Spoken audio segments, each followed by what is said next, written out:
Bonjour, bienvenue à ce podcast Perspective de médiation. C'est un podcast concernant la médiation et de façon un peu plus large, des questions comme la négociation, la philosophie de la paix, les dynamiques de conflit.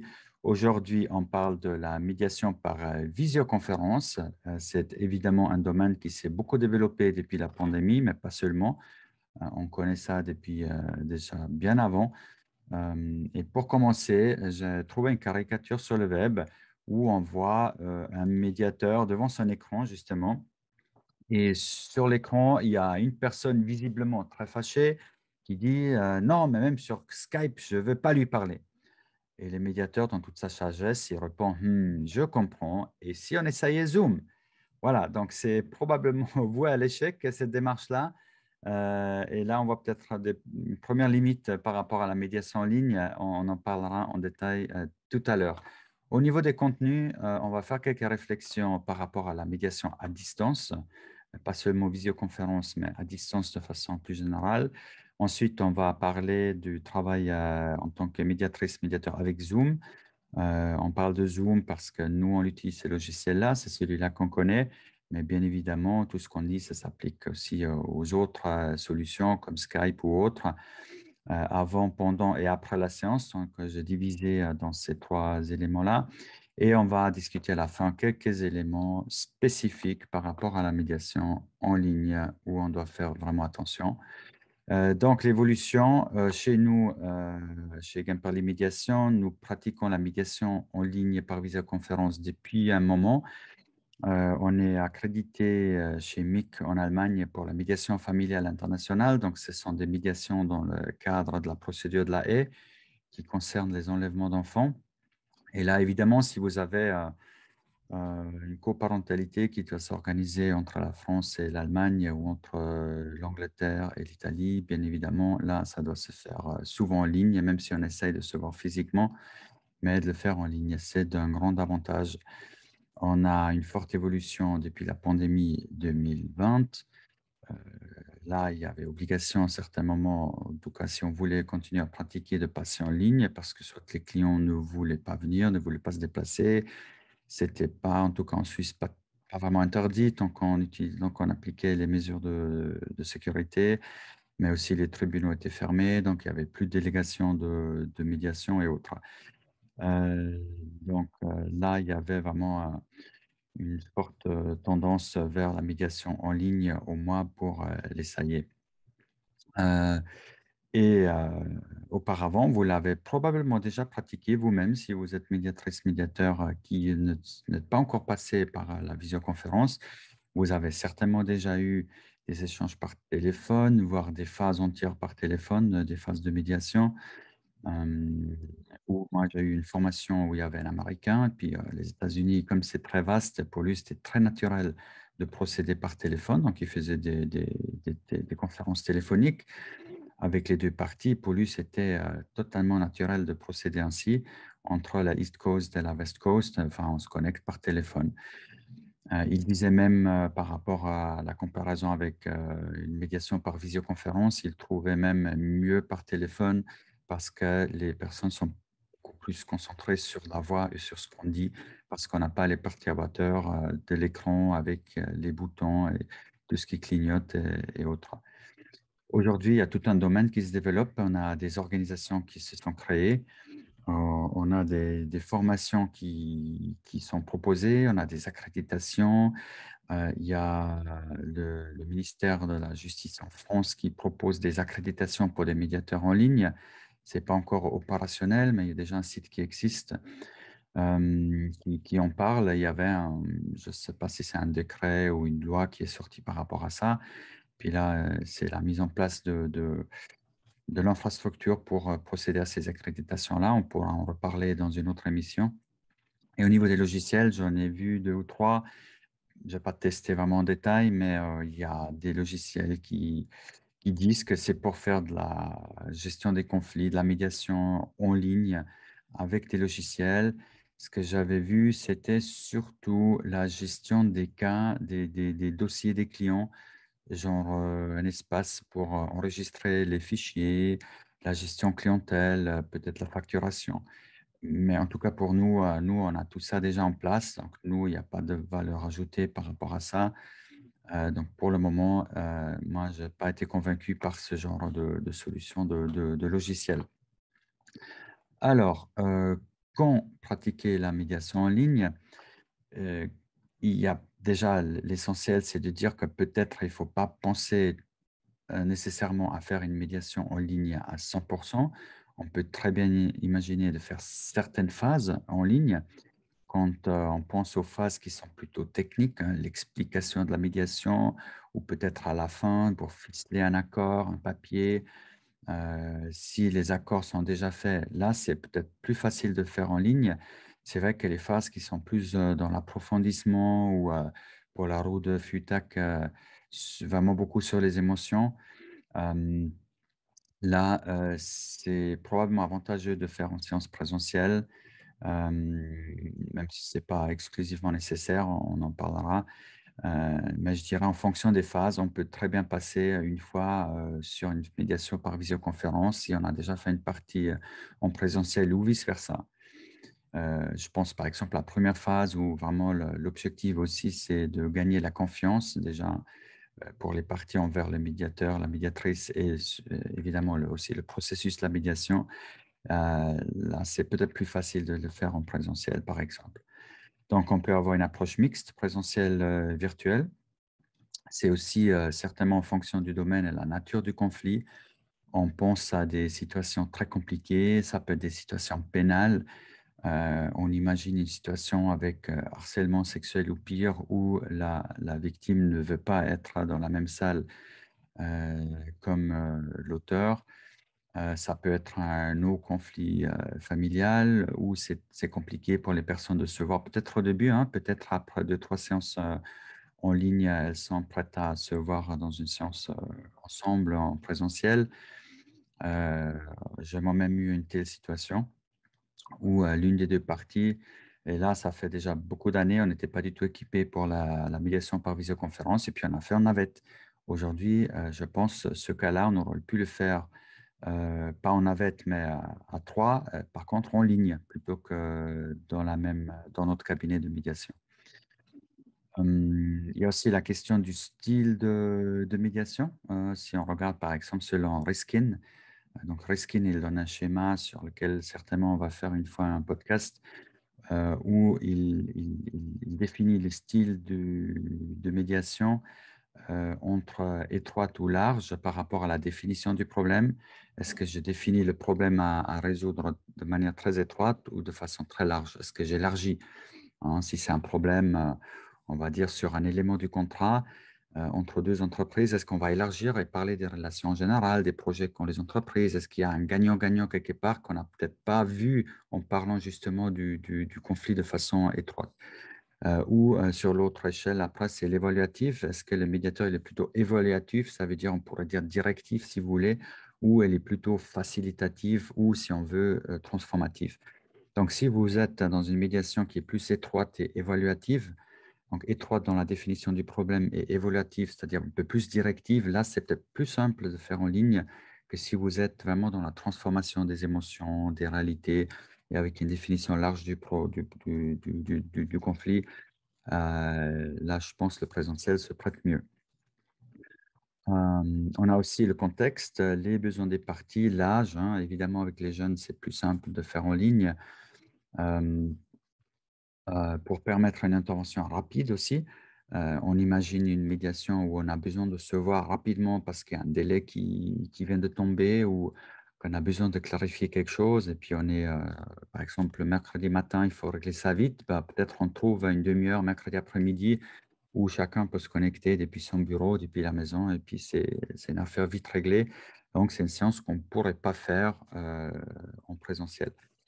C'est aussi parfois pour éviter hein, l'absence d'une intervention, c'est-à-dire une médiation qui ne pourrait pas se faire si ce n'est pas par visioconférence pour des raisons géographiques, par exemple.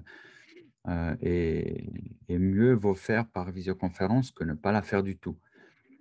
Ça donne évidemment une grande flexibilité géographique. Donc, du coup, aussi au niveau de l'élargissement du domaine d'intervention pour les médiatrices et les médiateurs, enfin, un peu entre guillemets, mais c'est la réalité. Ça veut dire le monde devient potentiellement notre champ d'intervention.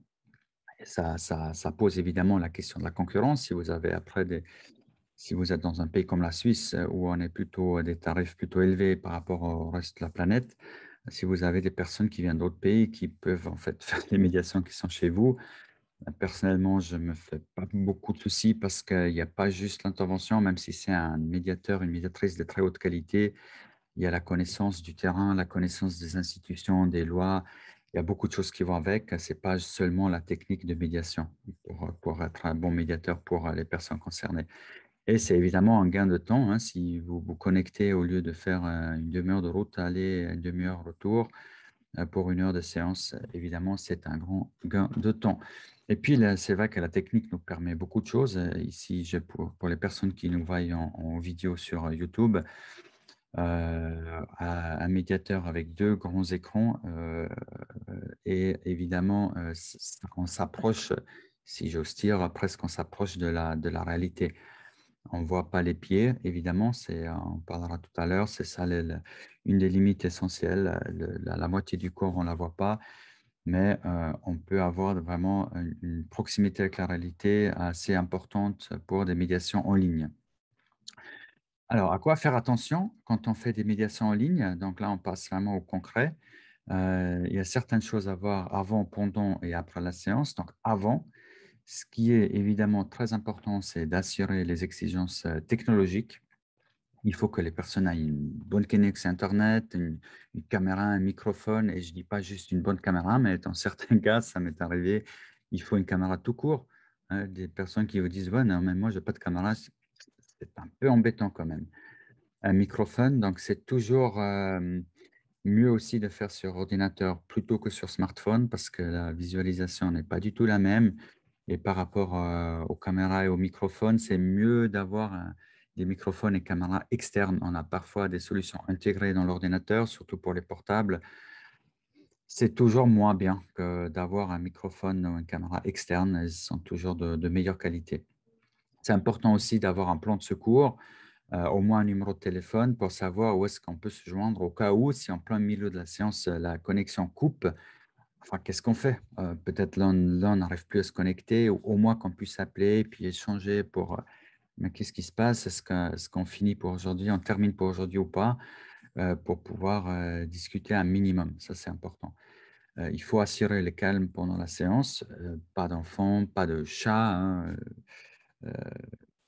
ça ne dérange pas certains un chat qui passe devant la caméra, mais ça peut quand même perturber, surtout si c'est peut-être le chat dans une médiation familiale qui était le chat de la famille avant et puis là, le chat, il est chez l'un ou chez l'autre. Pour l'autre, ça peut être un facteur, perturbateur. Peut-être pas les voisins ou autres perturbations, des personnes qui viennent sonner ou qui rentrent comme ça dans votre bureau. Ça, c'est évidemment à éviter. Donc ça veut dire qu'il faut aussi en informer les parties à l'avance, si vous êtes médiatrice ou médiateur, de faire une petite charte que vous envoyez à l'avance aux parties avec le lien pour se connecter avec les 2-3 règles spécifiques à la médiation en ligne. Pour la prise de rendez-vous, en tout cas chez nous, on utilise, le calendrier de Google qui permet une intégration avec Zoom. Donc quand je saisis mon entrée dans le calendrier, je peux générer tout de suite un lien Zoom. Je peux saisir tout de suite les mails des parties et puis tout le monde reçoit tout de suite. Donc c'est un gain de temps aussi pour moi. Un peu moins d'administration, c'est toujours, bienvenu et c'est très efficace. Pour les personnes qui utilisent Zoom pour la première fois, elles devraient se connecter, je dirais en tout cas 10 minutes avant la séance. Parfois, il faut installer le logiciel. En principe, il ne faut pas, mais je viens d'avoir une séance, avant-hier où le fait d'utiliser Zoom sur le navigateur, ça ne fonctionnait pas. Donc, la personne a dû quand même installer. Ça prend quelques minutes de plus. Et si on peut éviter ça, d'avoir ça en début de séance, c'est fortement préférable. Après, une question très, très importante, qui se trouve où derrière l'écran? Et c'est très important pour la visualisation parce que si vous avez une médiation avec 2 parties, prenons une médiation familiale, les 2 sont toujours dans la même maison, si c'est une séparation, un divorce, bah, si c'est les 2 devant le même ordinateur, la même caméra, vous n'avez pas trois images comme on a l'habitude d'avoir, hein, chacun devant sa caméra avec trois images, le médiateur plus les deux. Mais du coup, vous avez deux devant la même caméra. Ah, ça fait très bizarre aussi pour les personnes là, parce que de temps en temps, elles vont se regarder comme ça, elles vont se tourner pour se regarder face à face. De temps en temps, la caméra, ça fait des confusions pour tout le monde.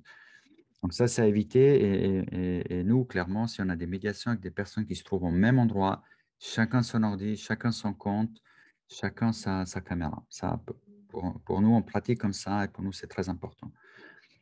La même question se pose pour les comédiateurs. La même règle, en tout cas pour nous, chaque comédiateur devant sa propre caméra. Aussi, les interprètes, les avocats, les avocats, on ne les a pas très souvent, en tout cas nous, en médiation. Mais ça peut arriver à ce qu'ils sont ils sont devant leur caméra ou pas. Les interprètes, la même question.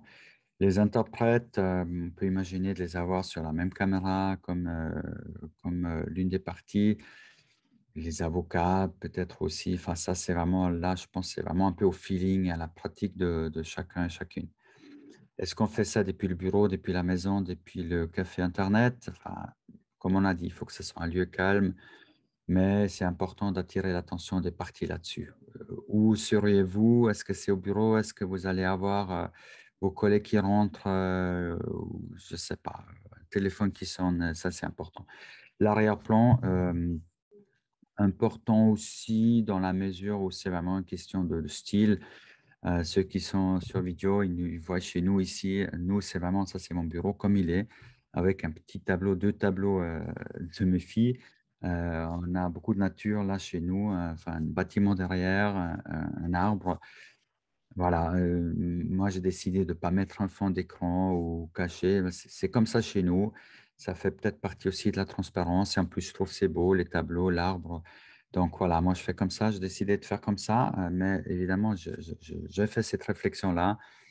Ce qui est important chez les parties, c'est que ce n'est pas quelque chose qui perturbe. À nouveau, ça peut être un tableau qui, en fait, l'appartient à l'autre, mais le ménage n'a pas encore été partagé, des choses comme ça, où ça peut vite être perturbateur. Ou voilà, ça, finalement, c'est la responsabilité de chacun, mais je trouve que c'est correct et important en tant que médiateur ou médiatrice d'attirer leur attention là-dessus. Après, il y a des réglages à faire dans Zoom, dans l'administration de Zoom. Et là, par exemple, il y a la question qui est peut-être la principale. Est-ce que les personnes peuvent rentrer dans la séance tout de suite? Est-ce qu'elles sont dans une salle d'attente? Et évidemment, la question, c'est est-ce que je les laisse rentrer les deux en même temps ou pas forcément? Et là, je dirais, faites comme vous pratiquez chez vous au cabinet. Si vous acceptez qu'une partie rentre, vous commencez à tchatcher, vous proposez un café, ou il y a des médiateurs qui font ça, il y a des médiateurs qui font attendre les personnes dehors ou dans une salle d'attente et les font rentrer uniquement ensemble. Euh, voilà, donc ça, je dirais, pratiquer comme vous avez l'habitude de pratiquer au cabinet, mais si c'est par salle d'attente, il faut faire les réglages pour que les personnes soient dans une salle d'attente. Là, vous pouvez communiquer, vous pouvez envoyer des messages dans la salle d'attente pour dire on vous laisse rentrer dans 2 minutes ou quelque chose comme ça. Donc, pour ça, effectivement, ces solutions en ligne sont très, très pratiques. Ensuite, pendant la séance, qu'est-ce qui change par rapport à une séance en présentiel? On a quelques questions de déontologie. Il y a un effort particulier à faire par rapport à la confiance parce que les personnes se trouvent derrière un écran. On se voit pas, on n'est pas connectés physiquement les uns aux autres. Et évidemment aussi la peur que quelqu'un pourrait enregistrer quelque chose. Donc là, il y a un effort particulier à faire par rapport à la confiance envers le médiateur, aussi entre les médiés. Peut-être parler un peu plus de ce point-là en début de séance, parce que c'est plus simple quand on est connecté aussi, je dirais physiquement, hein, dans la même salle. Et puis par rapport à l'enregistrement, là, il faut vraiment insister, insister, insister, que c'est confidentiel, qu'il y a interdiction d'enregistrer, parce que même si vous enregistrez sur Zoom, ça va se voir, hein, Zoom l'affiche, mais vous pouvez placer une caméra quelque part en dehors du champ visible Vous pouvez faire tourner un petit logiciel sur votre écran qui est invisible, qui enregistre tout. Donc ça, il faut insister là-dessus. Après, là-dessus se greffe la question juridique qui après change en fonction du pays où vous êtes. En Suisse, un juge n'a pas droit d'utiliser tout ce qui sort d'une médiation. Donc, même si vous débarquez au tribunal, si jamais la médiation, évidemment, est un échec et les personnes se retrouvent au tribunal, le juge n'a pas droit, le ou la juge n'a pas droit d'utiliser ces éléments-là pour un processus judiciaire. Il y a aussi le volontariat et la terminaison de la médiation parce qu'évidemment, enfin, avec un clic, vous êtes loin. Euh, ça, c'est un réel défi. Ça peut vous arriver au cabinet aussi, hein. Moi, ça m'est arrivé dans ma carrière, je pense, 3 ou 4 fois, qu'une personne se lève, elle part, elle sort. Ça s'annonce un minimum. Déjà, dans le non-verbal, on voit qu'elle a quelque chose qui se trame. Et après, évidemment, la personne se lève. D'habitude, elle dit là, je n'en peux plus, je pars. Et il y a quelques secondes d'intervention possible. Aussi, moi, j'ai l'habitude de suivre la personne et au moins lui parler pour dire au moins, enfin, revenez au moins pour dire au revoir. Et puis, parfois aussi, on reprend la séance, hein, en fonction un peu du cas. Mais en ligne, bah, c'est un clic, on est loin. Donc, ça, c'est un point aussi à insister, peut-être dans les règles de la médiation que vous posez au début, de dire que vraiment, si quelqu'un veut quitter, ça reste volontaire. Vous pouvez arrêter la médiation à tout moment, comme ça fait partie de la déontologie, mais de quelle façon? Et puis, on peut co-décider ensemble, hein. C'est aussi une règle qui peut être définie ensemble avec les médiés. Le processus, l'emplacement sur l'écran est aléatoire, hein. Ça, c'est un point intéressant, notamment pour les médiations de groupe, parce qu'on sait, hein, ceux qui pratiquent des médiations de groupe, par exemple en entreprise, que l'hiérarchie est représentée dans la salle de médiation, c'est-à-dire le chef ou la chef sera de toute façon au milieu. Et ensuite, vous voyez, en fonction de l'hierarchie, ça se dégrade vers l'extérieur. Je dirais, si vous avez 3, 4, 5 personnes d'un département, par exemple, euh, et aussi, c'est très classique, hein, partie 1 à droite, partie 2 à gauche.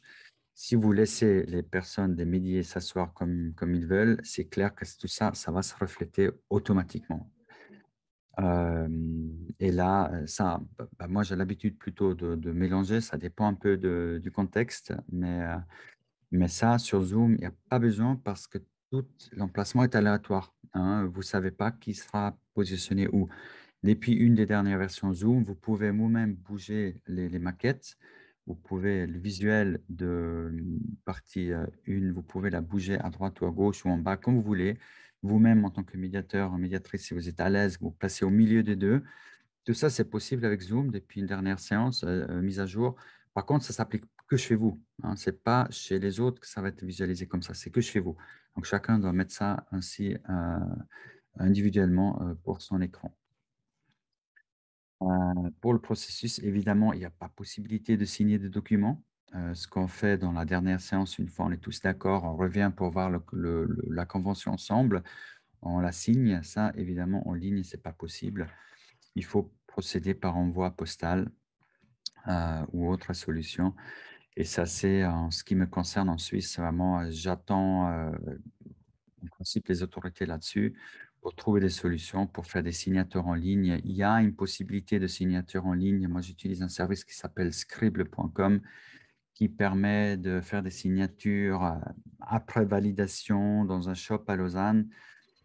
Par contre, c'est vraiment pas spontané. Il faut valider sa signature avant dans le shop à Lausanne. Après la signature, elle devient valable même pour les tribunaux.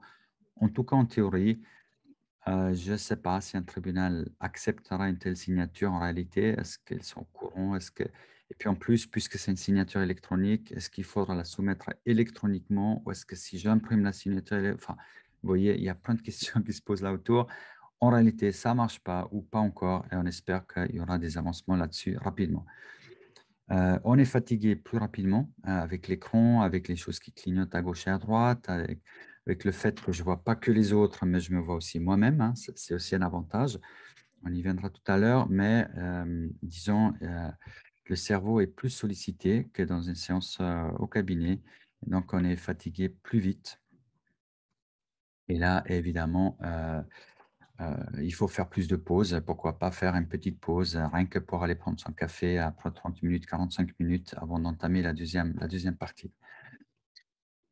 Toujours pendant la séance, qu'est-ce qui change par rapport à une séance en présentiel, par rapport aux outils d'intervention?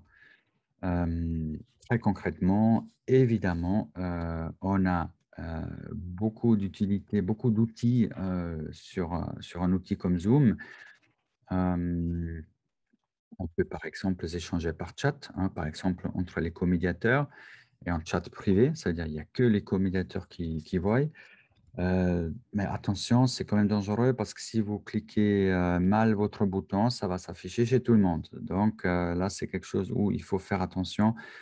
Ce qu'on fait nous, c'est plutôt sur WhatsApp. On peut faire tourner WhatsApp en parallèle sur ordinateur aussi. Comme ça, on change de canal. Comme ça, il y a plus de sécurité. Il y a moins de risques que ça soit vu par tout le monde. Si c'est un échange entre comédiateurs, et là, vous voyez l'avantage clair par rapport à la médiation cabinet, c'est pas possible, hein. On ne peut pas se passer des papiers comme ça au cabinet. Ce qu'on fait au cabinet, c'est le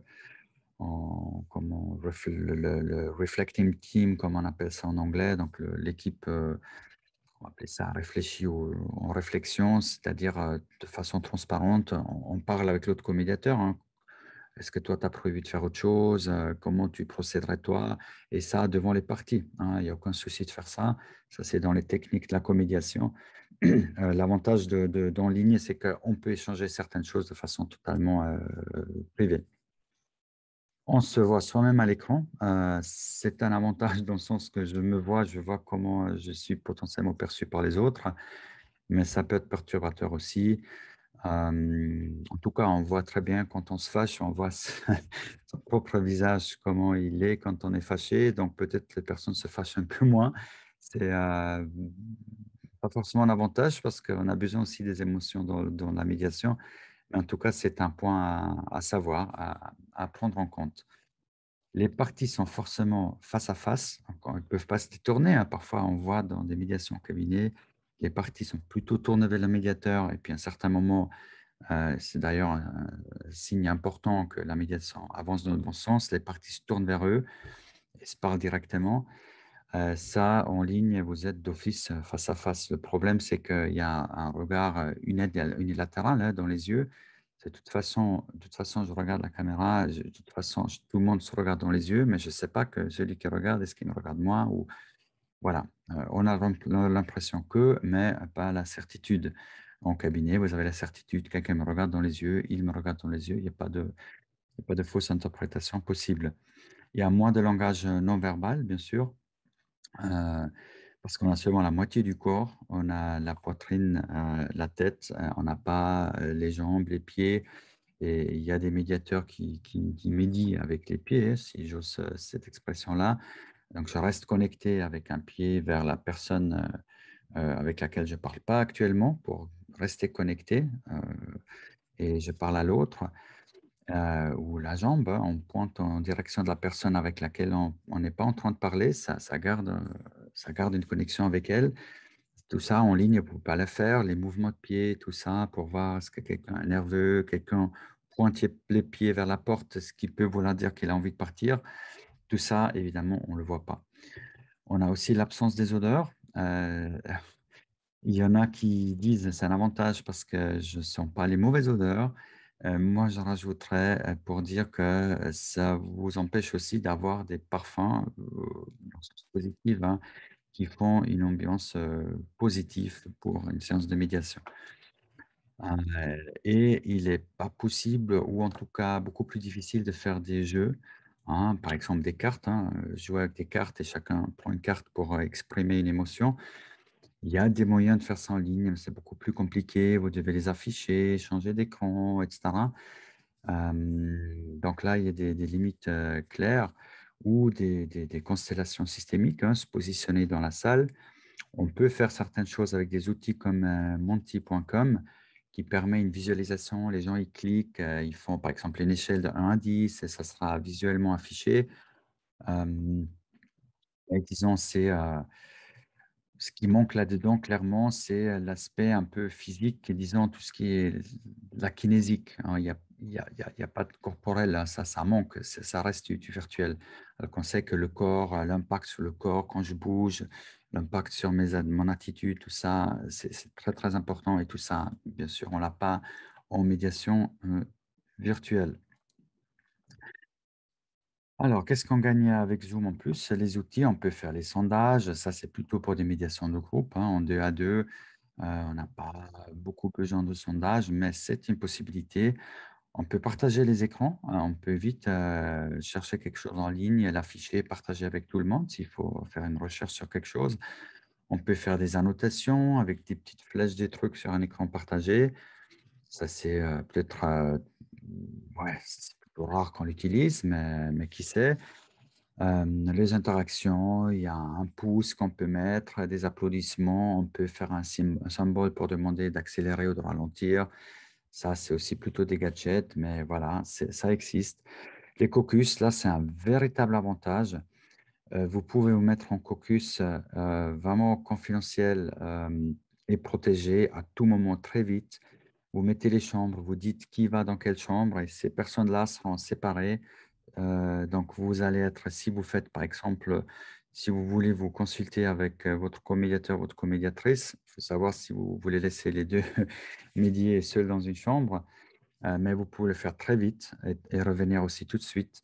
Vous pouvez vous mettre l'un des médiateurs avec une partie et l'autre avec l'autre. Tout ça, c'est possible de façon très simple et très rapide. Ça, c'est un vrai avantage.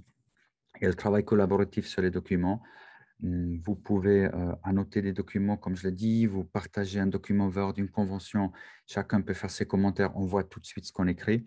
Ça, c'est nettement plus compliqué au cabinet parce que vous devez déjà partir sur votre ordi, vous tapez, vous allez faire quoi? Ils vont tous se déplacer devant l'écran ou vous allez imprimer 10 fois pour montrer les formulations. Voilà, ça, à l'écran, évidemment, c'est beaucoup plus simple. Le tour de parole est le mieux respecté. Je dirais, les personnes attendent, en tout cas selon mon expérience, les personnes attendent davantage de laisser terminer l'autre. Et puis aussi, et ça c'est à utiliser avec prudence, mais ça m'est déjà arrivé de couper le micro d'une personne. En tant que modérateur de la séance, vous pouvez le faire. Il faut le faire avec prudence parce que ça peut être mal pris. Mais si quelqu'un vraiment ne s'arrête pas, vous intervenez en tant que médiateur, la personne ne s'arrête pas, moi, ça m'est arrivé, je coupe le micro, ensuite vous avez tout le calme et moi ce que je fais dans cette situation-là, je me suis excusé, j'ai dit: «Excusez désolé, je vous ai coupé le micro, c'est parce que j'arrivais pas à intervenir et puis, je veux rester gardien du processus et je trouvais important à ce moment-là de donner la parole à l'autre» ou voilà, vous dites un peu en fonction de ce qui se passe. Mais c'est possible, et ça, en présentiel, difficilement. Vous avez aucun outil qui vous permet de couper la parole de cette façon-là. Tout le monde est à égalité, on l'a déjà dit, distribution dans la salle, c'est aléatoire et puis tout le monde est au même niveau. Ça, c'est un point aussi important. Alors, passons à la dernière phase, à la fin de la médiation ou à la fin de la séance. Là, c'est 2 points que je trouve plutôt négatifs. C'est des adieux que je trouve personnellement toujours un peu brusques à l'écran. On se dit au revoir, on clique, quitter, puis on est loin. Il n'y a pas de poignée de main, il n'y a pas de je sais pas, il n'y a pas de petit au revoir, à la porte. Tout ça, ça tombe et personnellement, je trouve dommage. Après, voilà, on peut faire un compte rebours qui s'affiche, on peut partager une image avec un merci ou un au revoir ou quelque chose. On peut utiliser les outils de Zoom, les gens ils peuvent donner un pouce en haut ou un peu voilà, il y a des petites choses comme ça à faire pour, casser un tout petit peu cette séparation un peu brusque. Hem, Signature des accords, j'ai déjà dit, il n'y a pas de signature des accords par voie postale, ça c'est un désavantage actuellement, mais je suis assez sûr que ça va se régler, enfin, je sais pas quand, mais j'espère rapidement, mais ça va certainement se régler avec la digitalisation du monde. Voilà, ça c'est par rapport aux différentes, phases, de la médiation. Passons au dernier point. C'est des points très spécifiques à discuter que j'ai sortis, hein. Pour moi, c'est les 3 points principaux. Vous avez vu, il y a certains avantages, certains désavantages pour la médiation par visioconférence. On n'est pas obligé de faire une visioconférence en ligne à 100%. On peut faire certaines phases. Donc là, ça dépend de votre pratique, combien vous, vous êtes à l'aise, parce que finalement, ce qui est important, c'est il y a les parties qui doivent être à l'aise, mais aussi vous, en tant que médiatrice et médiateur.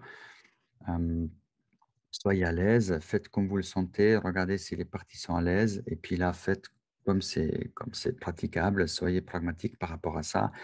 Il y a des personnes qui sont assez dogmatiques, je dirais, contre les médiations par visioconférence. Je trouve ça dommage. Ceux qui disent, de toute façon, ouais, c'est magnifique, on fait que ça, c'est pas très réaliste à mon avis, donc soyons pragmatiques là-dessus. Les 3 points spécifiques, c'est la protection des données sur Zoom.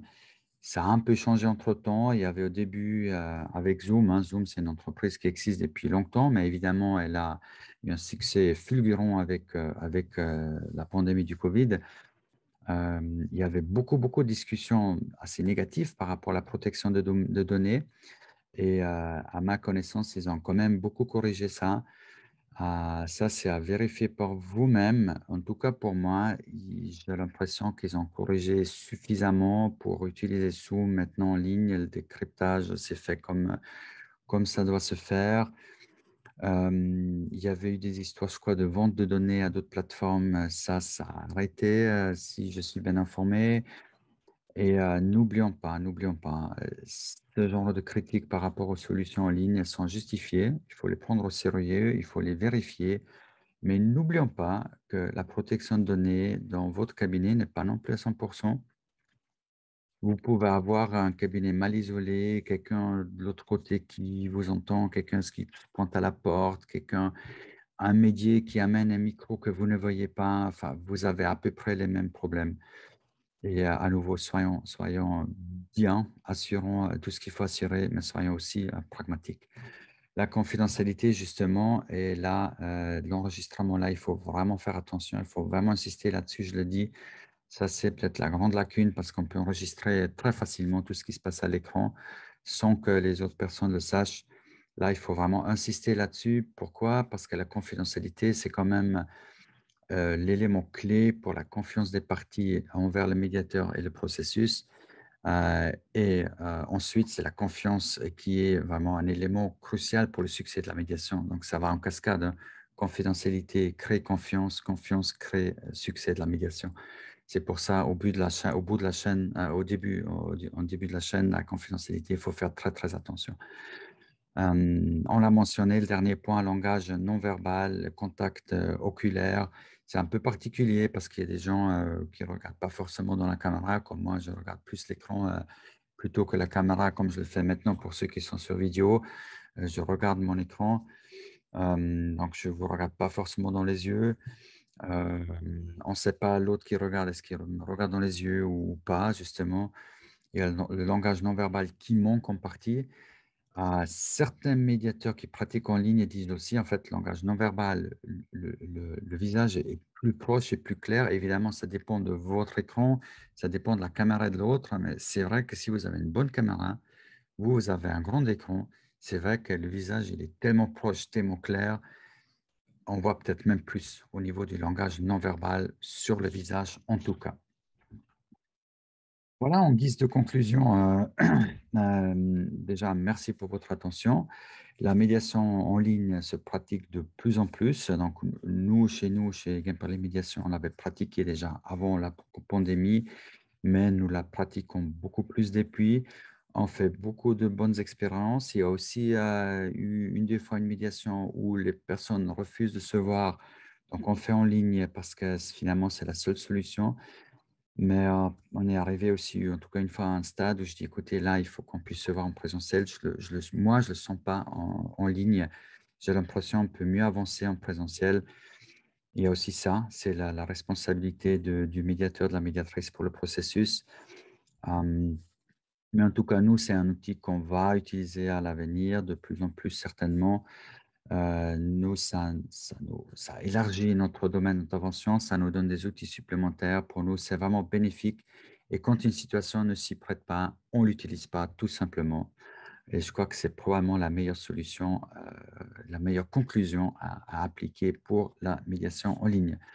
Je vous remercie pour votre attention pour ce podcast Perspective de médiation. Abonnez-vous là où vous êtes, sur YouTube, sur le podcast.